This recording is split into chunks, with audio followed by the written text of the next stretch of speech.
Selamat malam saudara sekalian, salam damai sejahtera dalam kasih Tuhan kita Yesus Kristus. Senang sekali rasanya bisa bertemu dengan saudara sekalian di dalam acara renungan malam pada hari ini. Saudara sekalian, kita akan bersama-sama membaca dan merenungkan firman Tuhan dari kitab Keluaran pasal 4 ayat 27 hingga 31. Keluaran pasal 4 ayat 27 hingga 31. Saya akan membacakannya bagi kita semua. Berfirmanlah Tuhan kepada Harun, "Pergilah ke padang gurun menjumpai Musa." Ia pergi dan bertemu dengan dia di gunung Allah, lalu menciumnya. Kemudian Musa memberitahukan kepada Harun segala firman Tuhan yang disuruhkannya kepadanya untuk disampaikan, dan segala tanda mujizat yang diperintahkannya kepadanya untuk dibuat. Lalu pergilah Musa beserta Harun, dan mereka mengumpulkan semua tua-tua Israel. Harun mengucapkan segala firman yang telah diucapkan Tuhan kepada Musa, serta membuat di depan bangsa itu tanda-tanda mujizat itu. Lalu percayalah bangsa itu, dan ketika mereka mendengar bahwa Tuhan telah mengindahkan orang Israel dan telah melihat kesengsaraan mereka, maka berlututlah mereka dan sujud menyembah. Demikianlah firman Tuhan. Saudara sekalian, renungan firman Tuhan pada malam hari ini diberi judul Harapan Bukan Tinggal Harapan. Saudara sekalian, jikalau kita membaca sebuah tulisan atau mendengar seseorang berkata atau bernyanyi, "Harapan tinggal harapan. Impian hanya tinggal impian. Kerinduan hanyalah tinggal kerinduan." Kira-kira maksudnya apa, saudara sekalian? Saya yakin saudara sekalian akan menjawab bahwa harapan atau kerinduan atau impian yang dimiliki oleh orang itu tidak pernah terjawab atau terwujud menjadi sebuah kenyataan di dalam kehidupannya. Nah, saudara sekalian, namun kita yakin, kita percaya bahwa di dalam Tuhan dan oleh karena Tuhan, harapan bukan tinggal harapan. Dan salah satu bukti dari hal itu adalah kisah sejarah yang dicatat di dalam Keluaran pasal 4 ayat 27 hingga 31 yang kita baca pada malam hari ini. Dan paling sedikit ada dua hal menarik terkait dengan harapan yang kita bisa dapatkan di sini.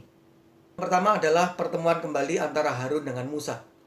Dalam Keluaran 4 ayat 27 disebutkan bahwa Tuhan memerintahkan Harun pergi menemui Musa dan mengarahkan Harun di mana ia dapat menemukan Musa, yaitu ke arah padang gurun yang letaknya mengarah ke Midian.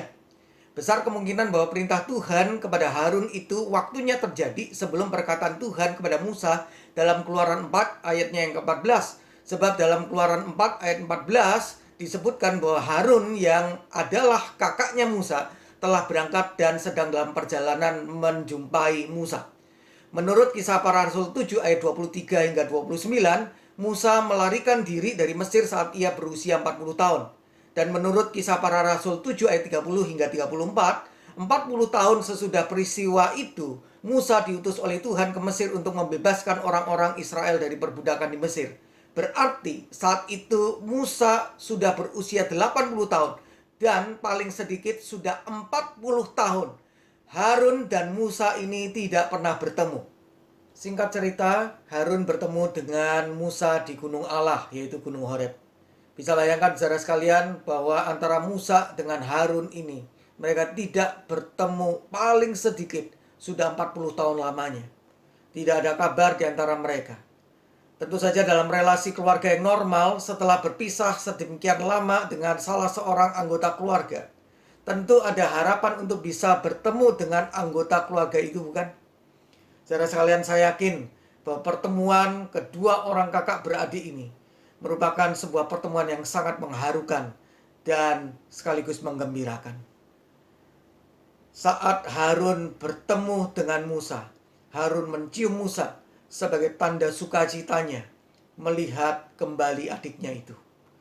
Lalu dalam ayat 29 dikatakan bahwa Musa menceritakan kepada Harun kakaknya itu apa saja yang diperintahkan oleh Tuhan kepada Musa untuk disampaikan maupun diperbuat dalam rangka pembebasan orang-orang Israel dari perbudakan di Mesir.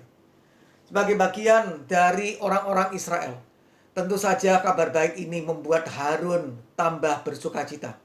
Bukan hanya ada pertemuan yang menggembirakan, tetapi juga ada kabar sukacita di dalamnya. Siapakah yang membuat ini semua? Tuhan. Saudara sekalian, pertemuan kembali penuh sukacita antara Harun dengan Musa ini merupakan contoh jawaban Tuhan bagi harapan yang ada di tengah kehidupan keluarga. Yang kedua adalah pertemuan antara Musa beserta Harun dengan semua tua-tua Israel, ayat 29 hingga 31. Singkat cerita, setelah Musa dan Harun sampai di Mesir, sesuai dengan perintah Tuhan dalam Keluaran 3 ayat 16, Musa dan Harun mengumpulkan semua tua-tua atau pemimpin Israel. Setelah Harun menyampaikan kepada mereka segala yang dikatakan Tuhan kepada Musa, dan Musa membuat tanda-tanda mujizat di depan mereka, para tua-tua Israel itu menjadi percaya. Mendengar berita bahwa Tuhan telah memperhatikan orang-orang Israel dan telah melihat kesengsaraan mereka, tentu hal ini merupakan berita yang sangat menggembirakan dan melegakan mereka. Harapan untuk mendapatkan pembebasan dari perbudakan atas mereka sudah mulai hampir menjadi kenyataan. Dan respon mereka atas hal itu adalah mereka berlutut dan sujud menyembah Tuhan. Saudara sekalian, menurut Keluaran 12 ayat 40, lamanya orang Israel diam di tanah Mesir adalah 430 tahun. Orang-orang Israel awal yang waktu itu masih berupa keluarga besar Yakub mulai tinggal di Mesir sejak Yusuf berusia 39 tahun. Dalam Kejadian 50 ayat 26 disebutkan bahwa Yusuf wafat dalam usia 110 tahun. Itu berarti selama 71 tahun orang-orang Israel berada di Mesir semasa Yusuf masih hidup, dan 359 tahun orang-orang Israel berada di Mesir setelah Yusuf sudah mati. Bila sesuai catatan Keluaran 1 ayat 8, bahwa orang-orang Israel mulai mengalami perbudakan setelah bangkitnya Raja baru Mesir yang tidak mengenal Yusuf, itu berarti sekitar 350 tahun atau 3,5 abad lamanya orang-orang Israel mengalami perbudakan di tanah Mesir. Bayangkan, selama 3,5 abad lamanya mereka mengalami masa kesukaran. Bukan sebuah waktu yang singkat bagi sebuah bangsa untuk tetap memiliki pengharapan pada Tuhan. Kini 40 tahun sudah berlalu sejak Musa melarikan diri dari Mesir. Dan seperti yang dinyatakan oleh Tuhan kepada Musa semasa Musa masih di Midian, dalam catatan Keluaran 4 ayat 19, bahwa semua orang yang ingin mencabut nyawa Musa telah mati. Itu adalah saat yang tepat bagi Musa untuk kembali ke Mesir. Selain kita di sini mendapatkan pelajaran tentang perlindungan Tuhan bagi umatnya, kita juga melihat bahwa Tuhan itu selalu tepat pada waktunya menurut hikmatnya. Dengan kehadiran Musa dan Harun di tengah-tengah orang-orang Israel, mereka menjadi jawaban dari Tuhan atas harapan mereka dibebaskan dari perbudakan di Mesir. Pertemuan antara Musa bersama Harun dengan para tua-tua Israel merupakan contoh jawaban Tuhan bagi harapan yang ada di tengah kehidupan bangsa. Saudara sekalian, saya yakin bahwa setiap kita memiliki harapan tertentu di dalam kehidupan ini. Mungkin terkait dengan kesehatan, keluarga, keuangan, pekerjaan, pendidikan, masa depan, dan lain-lain. Apalagi bila kita berada di tengah-tengah masa pergumulan atau kesukaran dalam hidup ini. Dan khusus di tengah pandemi COVID-19 ini, saya yakin bahwa kita, keluarga kita, atau juga bangsa kita memiliki harapan yang sama, yaitu bahwa pandemi ini segera berakhir dan kehidupan menjadi pulih dan normal kembali. Tuhan yang pernah menjawab orang-orang Israel beribu-ribu tahun yang lalu, kita yakini adalah Tuhan yang sama yang menjawab harapan kita pada hari ini, tentu saja sesuai hikmat, kehendak, dan waktunya. Di dalam kitab Nabi Yeremia 17 ayat 7 ada tertulis, diberkatilah orang yang mengandalkan Tuhan, yang menaruh harapannya pada Tuhan. Marilah kita terus-menerus tidak berhenti mengandalkan Tuhan, menaruh harapan kita pada Tuhan. Kiranya kita terus mengamini dan mengimani bahwa di dalam Tuhan dan oleh karena Tuhan, harapan bukan tinggal harapan. Amin. Saudara sekalian, marilah kita bersama berdoa. Ya Tuhan, pada saat ini kami berdoa Tuhan, kami memohon kiranya Tuhan menolong kami dan juga setiap saudara kami yang percaya kepada Tuhan, agar tidak pernah berhenti mengandalkan Tuhan maupun menaruh harapan pada Tuhan.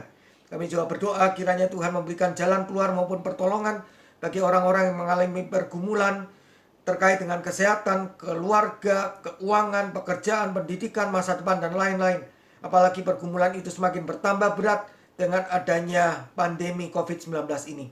Kami juga berdoa kiranya Tuhan menolong di dalam rencana pembukaan kembali kegiatan ibadah gereja-gereja di Indonesia, termasuk dalam lingkup jemaat-jemaat GKI, walaupun dilakukan secara bertahap.